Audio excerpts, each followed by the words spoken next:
toutes et tous et bienvenue dans le Collimateur, le podcast consacré aux questions de défense et aux conflits armés, un podcast associé au Rubicon et réalisé en partenariat avec le Centre des études de sécurité de l'IFRI et avec le soutien de la DGRIS du ministère des Armées. Je suis Alexandre Jublin et j'ai aujourd'hui le plaisir de recevoir depuis le sommet de l'OTAN à La Haye, Florence Gau, directrice des études du Collège de défense de l'OTAN. Donc bonjour, bienvenue Florence. Bonjour. Alors je vais juste dire, c'est aussi à ça que ça sert ce genre d'événement, à voir et à revoir des gens qui sont un peu éparpillés dans toute l'Europe, puisque je peux rappeler qu'à l'époque où vous étiez basé à Paris, vous étiez venu à plusieurs reprises dans le podcast pour parler notamment de prospective et des vertus de l'imagination pour penser les questions stratégiques.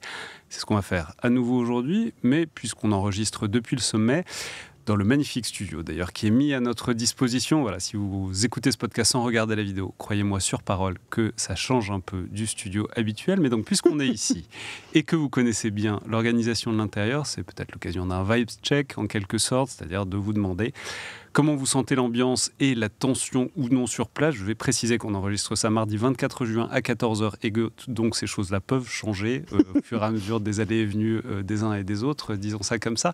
Mais pour l'instant, après 4 heures, 5 heures de sommet de l'OTAN, comment est-ce que vous sentez les choses au sein de l'Alliance ?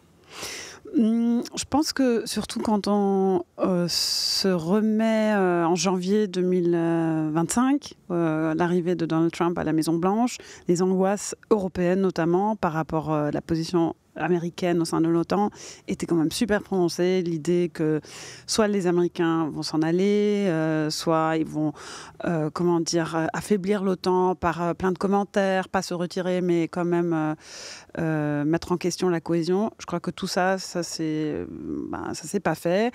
On voit effectivement une forte augmentation européenne en investissement en matière de défense, ce qui est exactement ce que les Américains veulent depuis 2010. Il faut le préciser. Ce n'est pas une idée de Donald Trump, c'était une idée d'Obama à l'époque, et pour plein de raisons stratégiques américaines et européennes.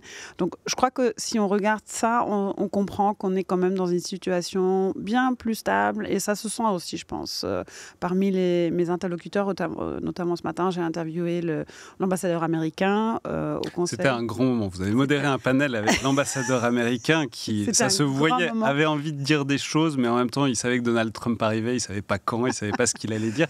Donc c'était un moment tout à fait intéressant. Mais vous savez ce que le SecGen a dit ce matin, Mark Rutte, le secrétaire général, il a dit arrêtez de vous... arrêtez de vous inquiéter. Arrêtez de vous inquiéter par rapport aux Américains, concentrez-vous plutôt sur l'investissement de défense, notamment budgétaire. Donc je crois que ça, il faut le retenir, c'est important parce que je pense que se concentrer tout le temps sur un scénario qui n'est pas le plus probable va nous distraire de ce qui est en fait plus important, et ça c'est la défense. Mais ça pose une question quand même importante qui est celle des effets d'annonce. Donc tout le monde a fait ses annonces là maintenant, on a des chiffres un peu mirifiques, notamment venant de l'Allemagne. Le secrétaire général en a parlé, a dit les Allemands ils veulent 3,5%. Enfin bon, globalement tout le monde veut cocher. Et même l'ambassadeur américain a parlé à l'Allemagne, ce qui est rare, parce que je pense que jusqu'ici, les Allemands étaient plutôt l'enfant terrible de la défense européenne. Tout à fait, mais ça pose la question de donc, ce grand genre de sommet. C'est le bon moment pour annoncer des choses, et puis ensuite, c'est dans la mise en œuvre, dans l'implémentation, mois après mois et année après année, que des questions se posent. Donc voilà, est-ce que... Vous n'êtes pas obligé de vous prononcer sur la chose, mais est-ce qu'on n'est pas sur un grand moment déclaratoire? Ça, certainement. Et ensuite, combien de temps est-ce que ça va tenir? Parce qu'il y a, tout ça pour dire qu'il y a toujours cette idée de changement d'air, de changements radicaux, etc., provoqués ou non par Donald Trump. La question, c'est est-ce que l'inertie revient malgré tout au bout d'un moment? C'est tout à fait possible. Je pense qu'il faut penser bien en avance, se demander quelles sont les conséquences si on ne le fait pas. Après, il y a aussi certains délais. Donc, une promesse aujourd'hui, pour certains pays, l'objectif sera atteint en 2029. Donc, on a quand même quelques années de décalage. Personne ne s'attend à ce que ce sera demain, parce que c'est aussi une question financière, budgétaire, etc. Je crois que le grand défi maintenant, c'est de convaincre les publics dans certains États membres qui ne sont pas encore convaincus qu'il y a une vraie menace, il y a un vrai problème de sécurité. Et ça, évidemment, c'est une tâche politique. Comme je disais, je crois que ce n'est pas évident pour certains États membres. Donc la question, est-ce que ça va se faire? Ça dépend aussi de ça, parce qu'un public qui n'est pas convaincu va changer le gouvernement. Bon, en tout cas, l'ambiance est bonne et tout le monde vous paraît plutôt optimiste dans le brass, disons, dans les responsables otaniens. C'est pas Donc évidemment, j'ai parlé à certains représentants ukrainiens qui ne sont pas forcément de la même humeur, parce que pour eux, c'est une situation très difficile. Les négociations sont où elles en sont, c'est-à-dire pas très loin. Par ailleurs, on peut dire, c'était quand même censé être un sommet de l'OTAN un peu focalisé sur l'Ukraine dans une certaine mesure. Et évidemment, là, depuis quelques heures, quelques jours, ce qui a pris le pas, c'est plutôt le Proche-Orient. Donc, c'est pas extrêmement positif de ce point de vue-là. Je crois que c'est un mélange aussi entre...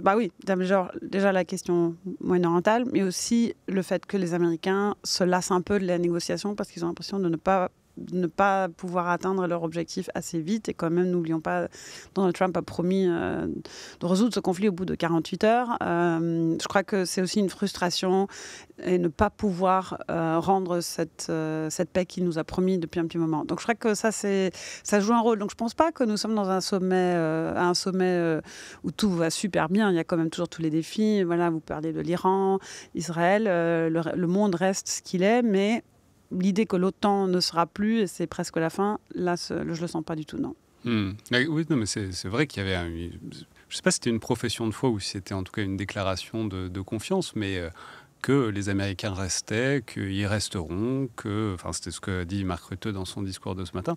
C'était quelque chose d'assez marqué et qui effectivement tranche avec ce dont tout le monde a peur. Et les raisons pour lesquelles tout le monde augmente les budgets de défense. Les États membres le font aussi autour de la peur de la réaction américaine et de la réaction de Donald Trump. Écoutez, j'étais à Munich en février quand Vance a fait son grand discours. Tout le monde était très choqué. J'étais je ne vais pas dire optimiste, mais j'y croyais jamais en fait à ce scénario du départ américain.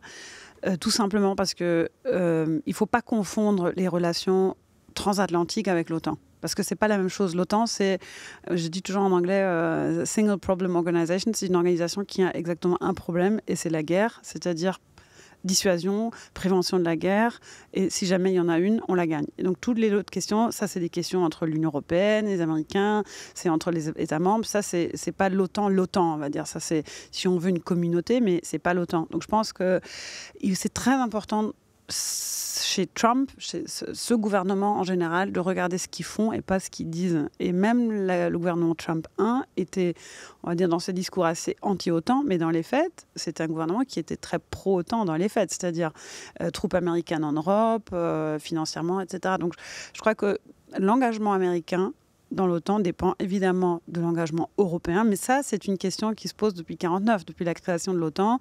Entre les États membres, il y a toujours le même discours. Eisenhower, en 1951, donc 2 ans après la création de l'OTAN, a dit « Si dans 10 ans, les troupes américaines sont encore en Europe, ça veut dire que l'OTAN est une défaite ». Parce qu'il voyait que l'OTAN ne dépendra pas des troupes américaines. Donc, si on veut, ce discours existe depuis 76 ans maintenant, pardon, 76 ans. Et je crois que ça ne veut pas dire que c'est la fin de l'OTAN. Alors, maintenant qu'on a fait ce petit tour d'horizon, c'est le moment de se pencher un peu vers l'avenir, puisque c'est originellement votre spécialité. On s'est dit qu'on allait donc faire de la prospective sur l'OTAN en imaginant quelques scénarios pour une organisation dont on peut dire que malgré tout, elle traverse encore des incertitudes, qui globalement ont recommencé avec la réélection de Donald Trump, qui rappelle tout à fait celle du premier mandat. J'ai juste rappelé les règles de l'exercice en quelque sorte et le fait que c'est de la prospective, donc pas de la voyance ni un concours de divination. Voilà, vous ne lisez pas l'avenir ni dans le tarot ni dans le marc de café, à ce que je sache. Et l'idée, c'est donc d'imaginer différents scénarios comme un exercice de pensée pour réfléchir un peu aux grandes dynamiques et aux grandes tendances de l'organisation de demain. Donc on va choisir un horizon raisonnable, à peu près maniable, mais pour autant qui nous force à nous projeter un peu à 5-10 ans. Et on s'est dit qu'on allait essayer de trouver quelques scénarios différents. Alors je vous laisse, premier scénario, dans 5-10 ans, où est l'OTAN ?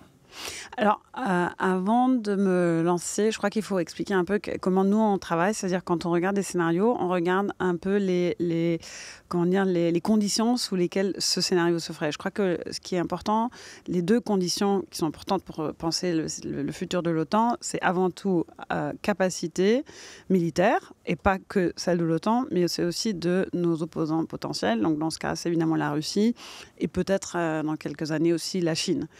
Et deuxièmement, l'intention. Parce que la guerre, c'est pas une question de capacité uniquement, c'est aussi est-ce qu'on a l'intention aussi de faire la guerre. Donc si on prend ces deux éléments-là, et puis il y a un troisième élément, ce qui est toujours les choses qui sont en dehors du monde militaire, c'est-à-dire tout ce qui est économique, si on veut aussi santé, pandémie par exemple, il y a des éléments que l'on ne contrôle pas dans le monde militaire. Donc si je prends ces trois éléments, je vois effectivement trois scénarios. Donc la première question, c'est exactement celle que vous venez de me poser tout à l'heure, c'est est-ce que d'ici 2030, les États membres auront fait leur travail, leur devoir, investi dans leur capacité militaire? Parce que si oui, et la Russie fait la même chose, pour le moment, on voit que la Russie a l'intention, a annoncé de se reconstituer après une guerre en Ukraine, d'investir, de grandir même son armée. Donc si en 2030, on arrive à une situation de dissuasion en égalité, on a ce qu'on appelle un équilibre de dissuasion. C'est-à-dire, personne n'y touche parce qu'on sait très bien que ça pourrait nuire gravement. Après, il y a aussi l'intention, et ça, c'est, je pense, une question plutôt diplomatique. Est-ce qu'on aura réussi à ouvrir la communication avec la Russie après un éventuel accord de paix ou cessez-le-feu en Ukraine, qui peut durer d'ailleurs, peut très bien cessez-le-feu, par exemple le Golan entre la Syrie et Israël, ce n'est pas une paix mais c'est un cessez-le-feu. Donc si on voit cette situation-là, ça veut dire, c'est pas mauvais comme scénario parce que ça veut dire la paix, même si on n'a pas un contact diplomatique. Il y a aussi l'inverse, qui est le scénario qu'on veut surtout éviter, c'est-à-dire la Russie continue son programme de modernisation militaire et nous, on ne fait pas la même chose, ce qui veut dire qu'en 2030, on se retrouve dans une situation militaire très, très, très vulnérable. Et on voit très bien que, et là je vais encore plus loin vers l'avenir, qu'entre 2030 et 2035, on voit que tout le monde parle des pays baltes, mais moi ce qui m'intéresse surtout, c'est l'Arctique, c'est le Nord, parce que 2032-35 environ, la glace aura complètement fondé. Et donc, ça ouvre complètement cette région-là, ce qui est aussi pour la Russie une région très importante militaire, où se trouvent tous les sous-marins les sous-marins nucléaires qui peuvent nous poser un vrai problème. Donc, dans une situation pareille, on ouvre non seulement une vulnérabilité en général, mais surtout une vers le Nord. Donc ça, en même temps, c'est aussi une vulnérabilité pour la Russie, parce que ce passage du Nord-Est est traditionnellement quelque chose de complètement cadenassé. Il y a en tout 2 ou 3 bateaux qui ont fait en un siècle. Donc c'est pour ça qu'il faut comprendre que la Russie se sent très vulnérable là-haut, au nord, et donc elle y met pas mal d'effectifs militaires justement pour se protéger. Donc un potentiel escalade justement est là parce qu'il y a 2 angoisses qui se retrouvent.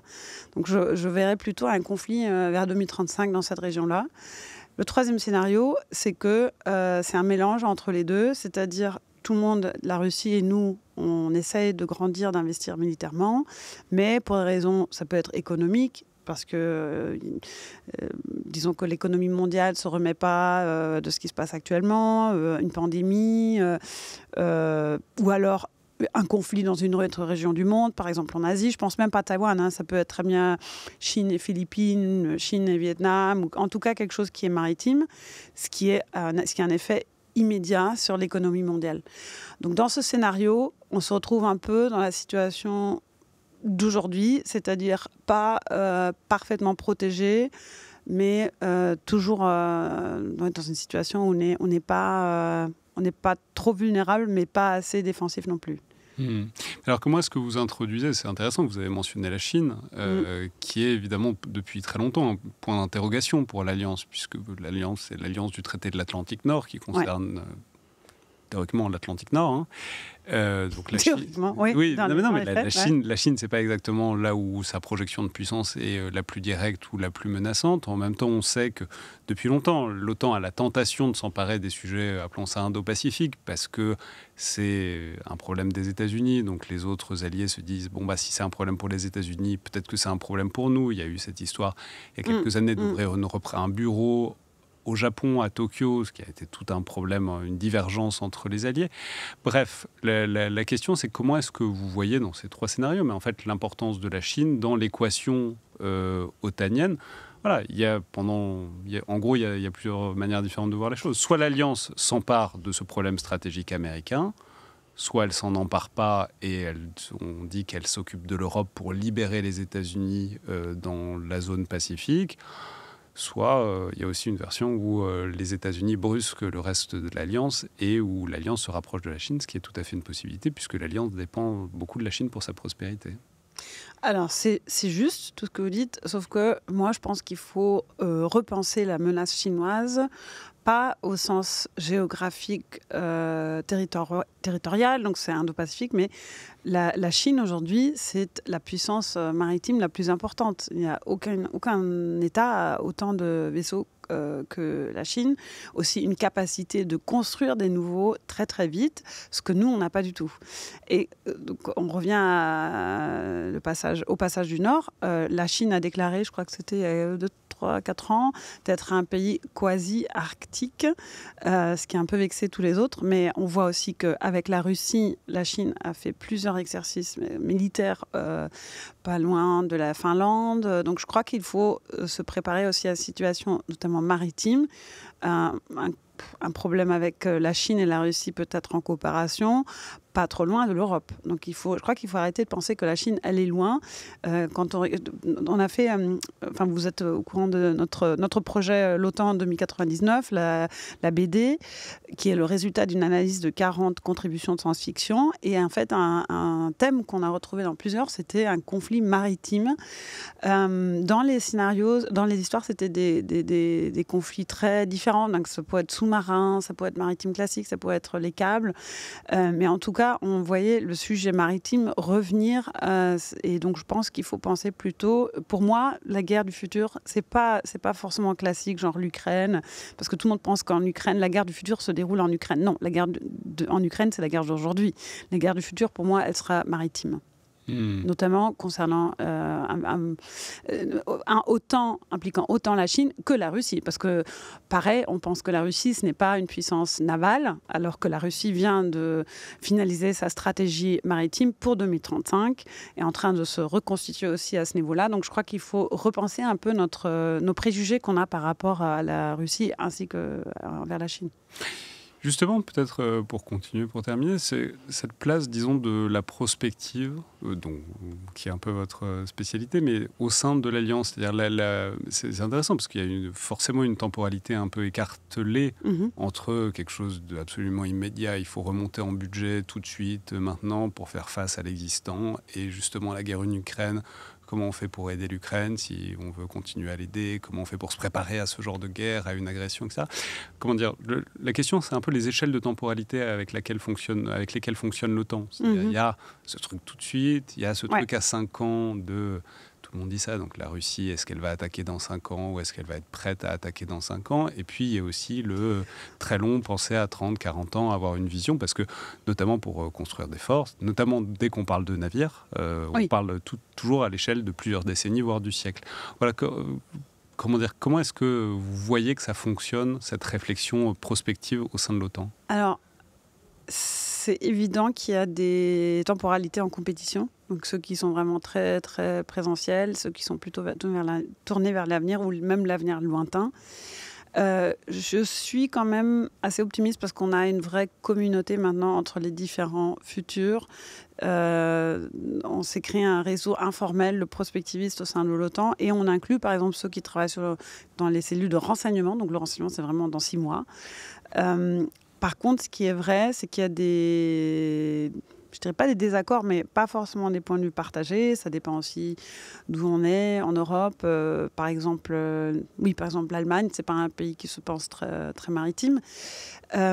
Mais je suis contente d'avoir avec Amiral Vendier, on a un SACTI, un Supreme Allied Command Transformation, qui pense vraiment très loin parce que justement, la Chine et la Russie pensent vraiment l'avenir 2040, même 2050 déjà. Alors que nous, on est maximum 2030, c'est déjà très loin pour nous. Et la Chine, c'est 2049, comme on le sait. Donc je crois qu'on se trouve dans une période où ceux qui pensent plus l'avenir vont gagner parce qu'ils seront capables d'investir, de planifier, de penser long terme. Et puis ceux qui pensent vraiment que le présentiel, ça va mal se terminer, je pense. Et justement, c'est la question de comment est-ce qu'on fait émerger une sorte de réflexion... évidemment que c'est plus simple pour des États notamment le Parti communiste chinois ou la Russie de Vladimir Poutine, qui, disons, il y a une sorte d'unité de commandement qui permet de faire émerger une stratégie à peu près monolithique, dans une certaine mesure. Voilà, vous qui voyez ça de l'intérieur, les réflexions stratégiques au sein de l'Alliance, où il y a quand même plusieurs dizaines de pays à, si ce n'est mettre d'accord, au moins réussir à faire discuter avec des pays du flanc Est qui n'ont évidemment pas les mêmes perspectives ni même les mêmes horizons que ceux du flanc Sud. Voilà, comment vous voyez ça, disons, cette capacité à faire émerger en fait une stratégie commune, mais surtout qui fédère, qui ne soit pas des points de dissension permanente? Je pense que c'est un très beau moment d'être prospectiviste au sein de l'OTAN parce que on sent vraiment l'urgence et on sent aussi l'appétit pour nos analyses. On a une grande conférence en octobre à Rome, en coopération justement avec ACT, avec l'équipe de Vendier. Et tous les États membres sont invités, d'autres institutions de l'OTAN sont invitées. On voit que ça intéresse tout le monde d'avoir un échange là-dessus et se positionner. Et justement par rapport à la question de l'emplacement, les États membres il y a des différences par rapport à la perception de la menace, mais aussi des différences temporelles. Et par exemple, la Finlande, qui vient d'accéder à l'OTAN, c'est un pays, on dirait, c'est le champion de la prospective.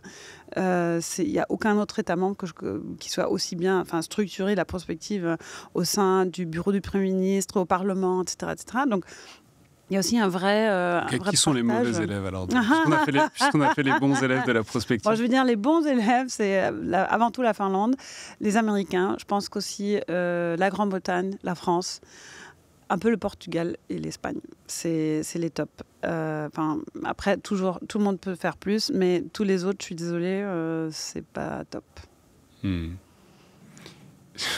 Ça fait beaucoup, hein. Ça fait beaucoup. De 32, il y en a peut-être 6 où on dit... ça, et notamment, je suis allemande aussi, donc je pense que l'Allemagne, ça me tient à cœur. Maintenant, avec le nouveau gouvernement, ils ont décidé d'introduire une dimension prospective au Conseil de sécurité qu'ils viennent de créer. Mais après, l'intention ne fait pas encore le travail. Il faut attendre le résultat si ça va vraiment marcher. Mais je pense que le fait qu'un des grands alliés n'ait pas vraiment de stratégie, de culture, de prospective, c'est un vrai problème. Et peut-être dernière question. Donc là, on est... au début-milieu du sommet, qu'est-ce que vous attendez? Qu'est-ce que vous anticipez qui en sorte? Parce qu'en même temps, il y a aussi... C'est intéressant, j'étais en train de me dire, souvent on se souvient des sommets de l'OTAN quand c'est des catastrophes, ou quand il se passe des quasi-catastrophes. Bon, on peut s'attendre quand même à une déclaration de Trump qui va choquer d'une manière ou une autre, parce que c'est... Oui, ça c'est ce qu'il fait d'une manière... C'est ce qu'il fait, voilà, il le fait très bien. Je crois que... comment dire? Qu'est-ce que j'anticipe? C'est un peu difficile. Difficile. Là, je vous demande de faire ce que je vous ai dit qu'on ne ferait pas, c'est-à-dire de la divination très à court terme. Je crois qu'il n'y aura pas de surprise au sens un État membre va annoncer l'inverse de ce qu'ils ont annoncé. Parce qu'en fait, un sommet, ça se prépare depuis des mois. Donc, les grandes surprises, ça ne se fait plus. Mais une déclaration... Ça s'est fait dans un passé pas si lointain. Enfin, je veux dire, c'est le mystère Trump. Enfin, un mystère, là j'enjolive les choses, mais c'est l'inconnu du fait qu'il arrive et ça peut avoir été par ses équipes. Et c'est hyper intéressant. Ce matin, dans votre discussion avec l'ambassadeur, le représentant permanent américain auprès de l'OTAN, il disait des choses et puis il disait en même temps, il y a Donald Trump qui est sur le point d'arriver, je ne veux pas parler à sa place et d'ailleurs je ne sais pas ce qu'il va dire, etc. Enfin, il y avait même, ça se voit que même au sein de l'administration américaine, tout le monde maintenant a appris qu'on ne faisait pas tellement de prédictions. Mais une chose est certaine, le président américain ne peut pas sortir de l'OTAN tout seul. Il a besoin du Congrès, donc il n'y a aucune raison de penser qu'il va annoncer une catastrophe, c'est la fin des États-Unis au sein de l'OTAN. Mais ça ne nous empêche pas, avant de monter dans l'avion, il a dit quelque chose d'assez choquant au sujet de la Russie et l'Ukraine, deux pays qui sont tellement fatigués que they don't know the fuck what they're doing, ou quelque chose du genre. Ouais, c'était assez direct, on va dire. Donc il faut s'attendre, il va continuer à de parler de cette manière-là, mais je crois que les bases, comme je disais tout à l'heure, il faut pas s'attendre, il faut regarder ce qu'il fait, pas ce qu'il dit. Et dans les faits, on est quand même, surtout quand je repense à janvier, on est dans une situation plutôt stable. Merci beaucoup Florence Gau. Merci. C'était donc Le Collimateur, un podcast produit par Alexandre Jublin et distribué par Binge Audio. Il y aura d'autres épisodes liés, enregistrés ici, pas du tout en direct, mais enregistrés depuis le sommet de l'OTAN pour profiter donc de ce magnifique studio, mais qui viendront sans doute dans les jours dans les jours qui viennent d'ici probablement la fin de la semaine. Comme d'habitude, toutes les remarques sont bienvenues par mail, sur les réseaux sociaux, sur Apple Podcasts, Spotify ou YouTube. Merci à toutes et tous et à la prochaine fois.